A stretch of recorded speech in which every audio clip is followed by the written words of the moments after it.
Hello, sir. Thank you so much for taking your time out and visiting us in SIP Pune today. We were really honored and we absolutely love your talk. Thank you. So, my first question is you did talk here in SIP Pune. How was your experience interacting with students and everyone here? So, a couple of things that immediately come to mind. One, the campus is really quite good, and you enjoy actually going through the hilly terrain, etc.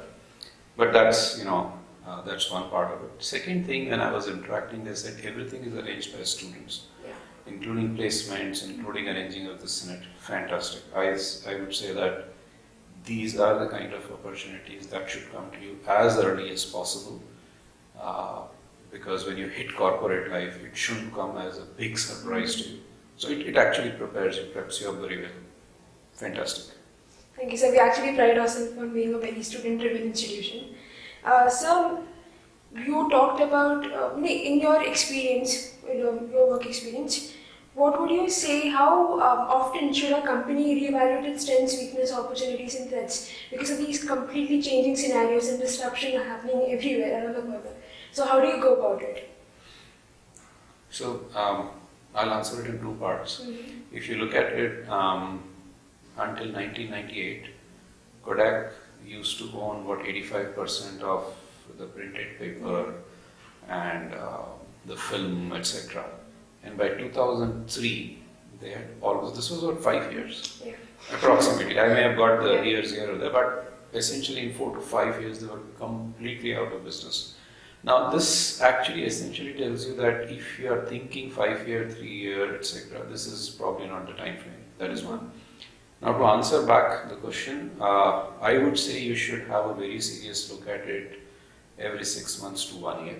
I know it's a little difficult, but that's where microsystems or microservices can be put into place, where you don't need to actually do it all on your own. There are people who could do it for you, and I would say even if you have to constantly look at demonetization, right? Paytm had to change its secure transactions within like a week, 5 days, and they did it. So what strengths, what opportunities? Again, as I said, formally large organizations 6 months to 1 year, but keep it on your toes. You can have to do it maybe every week. Yeah. So when we talk about strategies or anything in general, we always talk about next 5 years or next 10-year plan. But in your talk, you mentioned that 5 years is too long a time period now for strategizing. So you want, now we should look at smaller time frames to strategize. But in these smaller time frames, how do you go about planning the short-term and the long-term objectives? So I would say that there are, your vision can be 5, 10, 50 years. So let's say if you want to take care of people's health, it can be a 100-year vision. There's absolutely nothing wrong with it. But if you want that to be a strategy, no, I would refrain from it because you need to change very, very quickly. And I would say that this is a constant balance. Anything over a year, I am not a big fan of from a formal strategy perspective. Do it for a year and constantly reevaluate.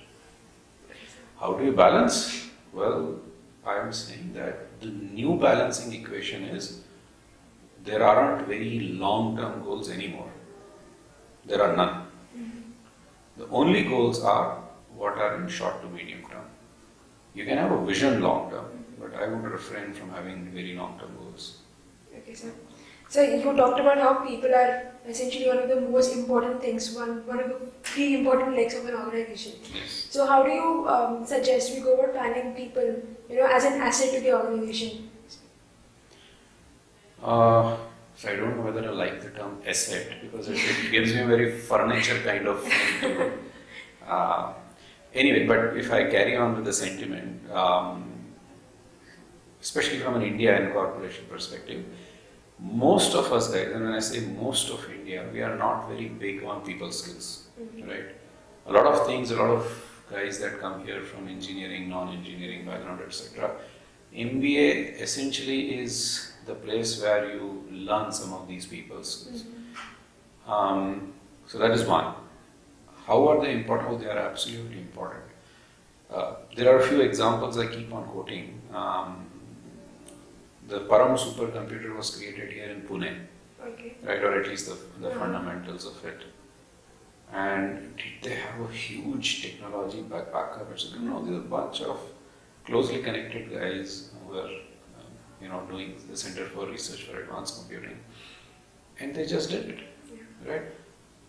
Did they have all those process steps, etc.? Again, what my point is, I have coached people on processes for years, and I'm not trying to diminish the importance of either the process or the technology. They are really vital, but at the core of it is right people, and you have to believe. Sometimes they will make mistakes, sometimes they will take their learning, but you have to believe and keep on encouraging and motivating. You will do wonders. Okay, sir. And finally, sir, my question: we are going to be the next future leaders graduating, and we would be in the strategy role. So, what would be your advice from your work experience and from your experience so far? What would be the advice you would give out to us as students? So, I said in about 4 or 5 points in one, you will need to have a certain amount of digital literacy. What I mean by that is, there is no way that you can shy away from technology touching your life, professionally, personally, everywhere. And if you want to influence decisions in the organization from a technology perspective, know about it. Okay. I'm not, again, as I said, not PhDs, Yeah. but you need to understand what the technology is and able to contribute to that in a slightly hands-on manner, not a hands-off manner. Yeah. That is one. Second, I also am a firm believer that we are a very young country and we have to work with a very mature world out there. This gap is significant because, let's say, it is almost like you may be 3 to 5 year old and somebody is 25-year-old, because it's pure experience. Until you're 16, 18, you are still learning. The experience part starts to chip in slowly from a corporate or a professional world perspective later. So in your 20s, and if you interact, so we need to bridge this gap. It cannot be done overnight.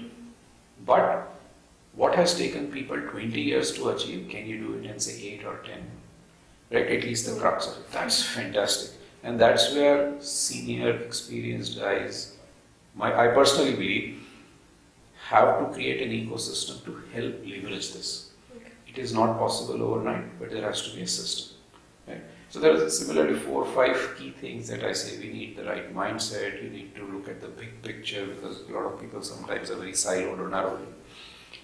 And then obtain this tech literacy, have this cultural dexterity, have a learning mindset, even unlearning mindset. Most of us have done that. So let's say these 4 or 5 things you do, you're all set. Thank you so much, sir. Thank you so much for taking your time out for this interview as well as for the talk. I'm sure everyone benefited a lot from this. Thank you. Thank you so much.